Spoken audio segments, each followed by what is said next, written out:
Thomas Hartman had always been a man of quiet ambition, a quality that had earned him both admiration and envy in his workplace. He had climbed the ranks at Barnett Industries through sheer dedication and an uncanny ability to close the most difficult deals. In the sales department, where sharks thrived and everyone had their knives out, he had emerged as a star.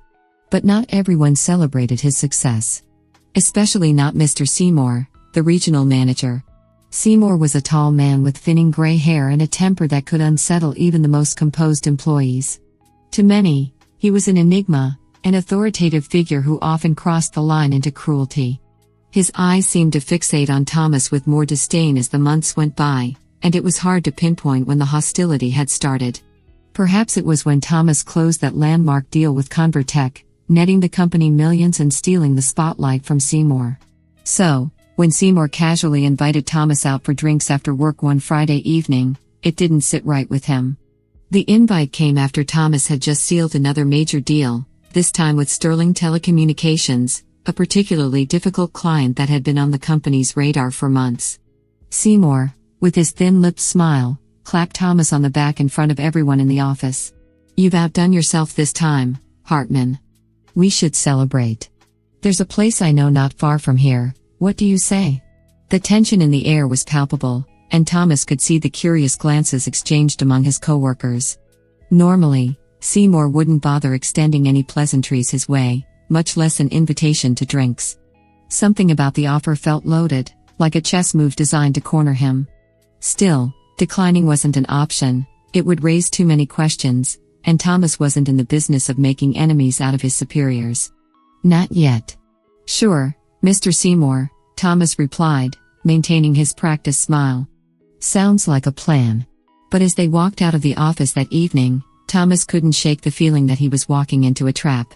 The bar Seymour led him to was the kind of place where shadows clung to the walls and the scent of stale cigarettes hung in the air. It wasn't the upscale establishment Thomas had expected, given the company Seymour usually kept. Instead, it was an old, dimly lit dive nestled in an alley, the neon sign outside flickering in and out. Inside, the patrons were sparse, mostly rough-looking men nursing drinks alone, their faces obscured by the dim light.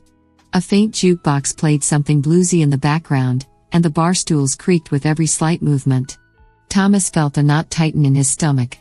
There was something off about this place, but it was too late to back out now. Seymour ordered them both whiskey, offering no pleasantries, just silence. They sat at the bar, side by side, not speaking for several long minutes, sipping their drinks. Thomas stared at the amber liquid in his glass, his mind racing. Why had Seymour brought him here? Was this some kind of twisted test, or worse, a setup? "You've been doing well for yourself, Hartman," Seymour finally said, breaking the silence. His tone was deceptively casual, but there was an edge to it that made Thomas's skin crawl. Maybe a little too well. Thomas looked up, narrowing his eyes slightly. "I'm just doing my job." Seymour chuckled, a cold sound that barely masked the resentment bubbling beneath the surface. "Oh, I know you are. But some people, they don't know when to stay in their lane." Before Thomas could respond, two men sidled up to the bar on the other side of him. He hadn't noticed them before, but now they were close, too close. One was tall and burly, with a scar running down the side of his face, the other shorter but stockier, with a menacing grin. They eyed Thomas like predators sizing up their prey. "What are you looking at?" The shorter one snarled, his voice low and threatening. Thomas blinked, taken aback. "I wasn't looking at anything," he said, trying to keep his voice calm. The situation was escalating, and fast. "Sure looked like you were glaring at us," the taller man added, cracking his knuckles. The bar suddenly felt smaller, as if the walls were closing in. Seymour leaned back in his seat, sipping his drink with an air of detachment, as if watching an entertaining scene unfold. Thomas glanced at him, searching for some kind of clue, but Seymour's expression was unreadable. "I don't want any trouble," Thomas said, turning back to the men. His heart pounded in his chest, but he forced himself to stay composed. "Just having a drink with my boss." The shorter man laughed, a sharp, bitter sound. "Your boss, huh? Well, your boss ain't gonna save you." Before Thomas could react, the tall man grabbed him by the collar and yanked him off the bar stool. The world spun for a moment as he was slammed against the wall, the man's breath hot against his face. Pain exploded across Thomas's cheek as the shorter man's fist connected with his face. The bar seemed to grow quieter, as if the few patrons were too used to this kind of violence to intervene. Thomas struggled, his vision blurring, but the two men were too strong, and the punches came in rapid succession. Through the haze of pain, Thomas heard Seymour's voice. "You know, Hartman, I've never liked you," Seymour said, his voice cold, almost amused. "You walk around the office like you own the place, like your success entitles you to something. But you don't belong." "Not really." Thomas's head pounded as he tried to make sense of Seymour's words. This was personal. It wasn't just about work, it was about control, power, and Seymour's ego. As the two men continued their assault, Seymour watched with a twisted smile on his face. It was clear now, this wasn't a random bar fight. Seymour had orchestrated this. "You're pathetic," Seymour sneered, raising his glass to his lips. "I hired these guys to teach you a lesson. Figured a little humility would do you some good." Thomas gritted his teeth, rage bubbling beneath the surface. He had been blindsided, but he wasn't about to go down without a fight. He lashed out, his elbow connecting with the taller man's ribs, forcing him to loosen his grip. But before Thomas could take another swing, the door to the bar swung open with a bang. A man stepped inside, his presence commanding instant attention. The low hum of conversation ceased, and even the jukebox seemed to falter. He was tall, broad-shouldered, and carried an air of authority that made the room feel even smaller. His eyes swept across the scene, landing first on Thomas, battered and bloodied, then on Seymour and the two men. The gangsters froze at the sight of him. Thomas, struggling to catch his breath, could feel the change in the air, the sudden tension thickening like a storm about to break. "Bobby," the shorter man stammered, his bravado crumbling in an instant. "We didn't know." "I don't care what you didn't know," Bobby growled, his voice low and dangerous. "You laid hands on my son." Thomas blinked, trying to process the words through the fog of pain. "Son? What was this man talking about?" Seymour looked equally stunned, his cruel smirk disappearing as Bobby turned his attention toward him. "You," Bobby said, his voice like steel. "You've got about 2 seconds to explain yourself before I decide whether I should end this here and now." Seymour paled, his drink slipping from his hand and shattering on the floor. He opened his mouth to speak, but no words came out. The power dynamic had shifted in an instant, and he knew it. Thomas, still dazed, stared up at the man. Bobby. His father? The pieces began to fall into place, and with them came a flood of memories he had long buried. His mother, Vicky, had always been evasive when it came to talking about his father. Thomas had grown up believing the man had left them without a word. But now, standing in front of him, was a man who seemed very much involved in the underworld, and very much invested in protecting his son. Bobby took a step toward Seymour, his fists clenched, but it was the two gangsters who caught his immediate wrath. "You idiots," Bobby snarled. "Do you even know who you're messing with?" His voice was like thunder, shaking the air in the bar. Dirk and Ken shrank back, exchanging nervous glances as they realized just how badly they had miscalculated. "Bobby, Dirk began, but Bobby silenced him with a sharp look. "You what? You thought you'd beat on some innocent guy for kicks? Or did Seymour here promise you a payday?" Bobby's voice was lethal now, and he turned to Thomas, who was still reeling from the revelation. "You all right, son?" Thomas, still trying to process the whirlwind of information, managed a nod, wiping blood from the corner of his mouth. The word son felt foreign on Bobby's lips, but there was no mistaking the protective fire in his eyes. Seymour, pale and visibly shaken, took a step back, trying to blend into the shadows. But Bobby's gaze snapped to him like a hawk spotting prey. "And you," Bobby growled. "You think you can mess with my family and walk away?" Thomas's mind raced as he watched the scene unfold. This man, his father, had power, the kind of power that made men tremble, the kind of power that clearly terrified Seymour and his hired thugs. It was a far cry from the life Thomas had built for himself, a life free from the shadows of crime and danger. But here he was, face to face with the past he never knew he had. The bar owner, a middle-aged woman named Nita, stepped out from behind the counter. Her expression softened as she looked at Thomas, then turned to Bobby. "Bobby," she said softly, "let's not do this here. You don't need to make things worse for the boy. Bobby's eyes softened when they met Nita's, and for a moment, the hard, ruthless exterior cracked. Thomas noticed the look they exchanged, filled with unspoken history. Nita's right, Bobby finally said, his voice quiet but firm. He turned to Seymour and the two thugs. Get out. Now. Seymour stumbled, his bravado completely shattered. He scrambled for the door, Dirk and Ken close behind, their tails firmly tucked between their legs. As the door swung shut behind them, the bar fell silent once again. Thomas sat in stunned silence as Bobby took the stool next to him. The intensity of the moment had subsided, but the weight of the truth pressed down on him. This man was his father, the father he had never known. I suppose you have questions, Bobby said, not looking at him, but at the half-empty whiskey glass on the bar. Thomas nodded slowly. His mind swirled with memories of his childhood, his mother, Vicky, her struggles, her determination to raise him on her own. All those times he'd asked about his father and received only vague, distant answers. Now he understood why. Thomas cleared his throat, his voice raspy from the tension. Why now? Why show up like this after all these years? Bobby sighed, the sound heavy with the weight of a lifetime of regrets. He finally met Thomas's eyes, and the depth of sadness in them caught Thomas off guard. I didn't think you'd ever need me. Your mother, she made it clear that she didn't want you anywhere near my world. I thought I was doing you a favor by staying away. Thomas clenched his fists, anger and confusion churning inside him. A favor? You think leaving me and Mom behind was some kind of noble act? She struggled, we struggled.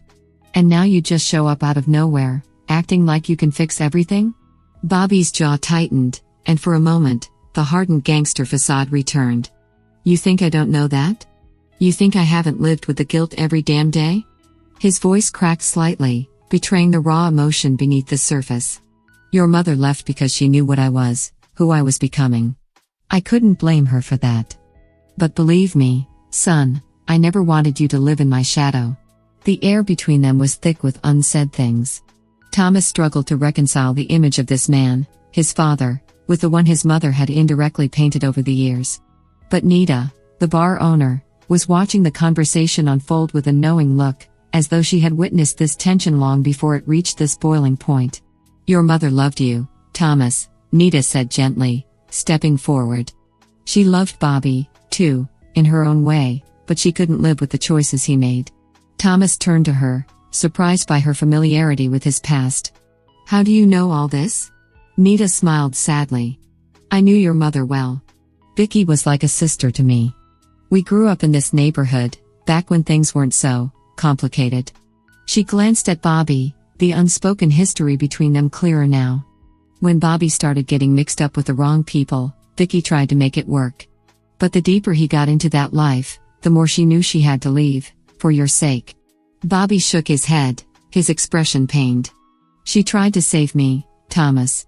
But by the time I realized what I was losing, it was too late. I couldn't walk away from the life. It had already swallowed me whole. Thomas looked down at his hands, torn between anger and empathy. The man in front of him wasn't the faceless figure he had imagined growing up. He was human, flawed, and filled with the same regret and pain that Thomas had carried for years. But that didn't change the fact that his absence had left a void that neither time nor apologies could easily fill. And what now? Thomas asked quietly. You think we can just pick up where you left off? Bobby shook his head. No, I don't. I don't expect forgiveness, and I sure as hell don't expect things to go back to normal. But I'm here now, and I want to try. I want to be a part of your life, if you'll let me. The words hung in the air, raw and vulnerable. Thomas didn't respond right away, his emotions too tangled to sort out in that moment. But before he could even begin to process it all, Nita spoke up again. There's more you should know, she said, her voice soft but serious. About your mother, about why she left. It wasn't just Bobby's criminal life that drove her away. Thomas looked up, confused. What do you mean? Nita glanced at Bobby, as if seeking permission to continue. He gave her a small nod, and she turned back to Thomas. Vicky didn't just leave because of the danger Bobby was in, Nita explained. She left because she found out something she never told you. Thomas's pulse quickened. His mother had always been a private person, but she had never given him any reason to believe there was more to her story. "What are you talking about?" Bobby took a deep breath, clearly struggling with the weight of what was about to be revealed. "Your mother, she was pregnant again when she left. You have a sister, Thomas." The room seemed to tilt, and Thomas gripped the edge of the bar to steady himself. "A sister?" His voice barely came out as a whisper. The shock hit him like a punch to the gut. "Where is she? What happened to her?" Nita's face softened with sympathy. "Your mother lost the baby a few months after she left. It was one of the reasons she never tried to come back. She didn't want you to carry the burden of her pain." Thomas felt like the ground had been pulled out from under him. All these years, he had believed his mother's decision to leave had been solely about protecting him from his father's criminal world. Now, he was faced with the truth that she had been carrying far more pain than he had ever realized. "I never knew," he whispered, more to himself than anyone else. Bobby placed a hand on his shoulder, the gesture awkward but sincere. "Neither did I. She never told me about the baby. Not until it was too late." The silence stretched between them, filled with all the things left unsaid over the years. Thomas's mind raced with memories of his mother, her quiet strength, her sadness, the way she had always looked at him with a mixture of love and something deeper, something more complex. Now, he understood. The following Monday, Thomas returned to work, his body still bruised but his mind sharper than ever. His confrontation with Seymour was inevitable, but this time, he wasn't going to let his superiors' games intimidate him. The truth about his father, his mother, and the world he had been shielded from had shifted something inside him. He was no longer the quiet, agreeable employee Seymour had manipulated. Seymour avoided him in the office, his cowardice now apparent to everyone.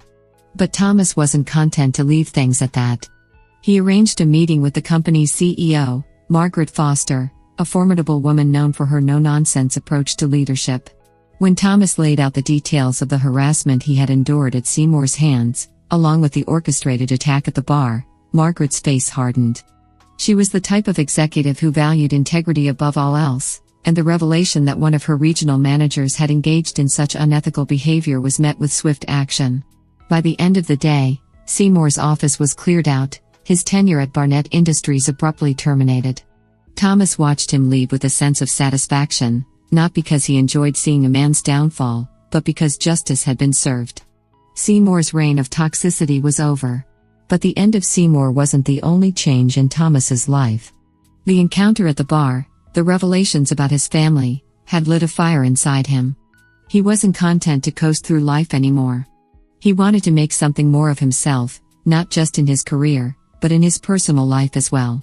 That evening, he met Bobby at a small cafe far from the dimly lit bar where their lives had collided.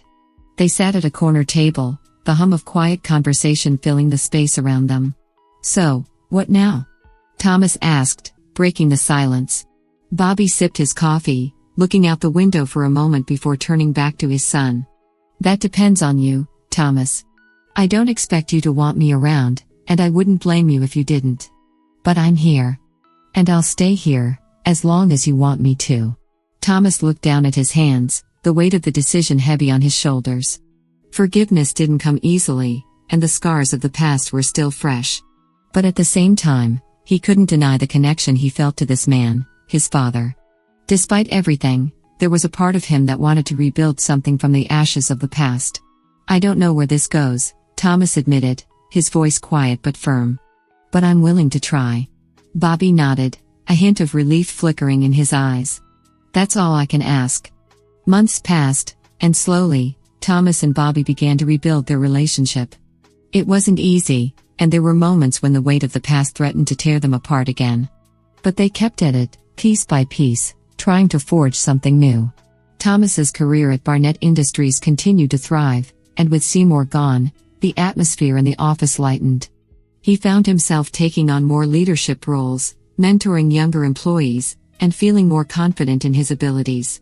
The lessons he had learned from his family's complex history, about loyalty, betrayal, and redemption, made him a stronger person, both professionally and personally. And as for Bobby, he slowly distanced himself from the criminal life that had once consumed him. With Nita's support, he found new ways to channel his energy, working in the community and helping at-risk youth avoid the path he had once walked. In the end, Thomas learned that redemption wasn't a single act. It was a process, a journey of small steps and hard choices.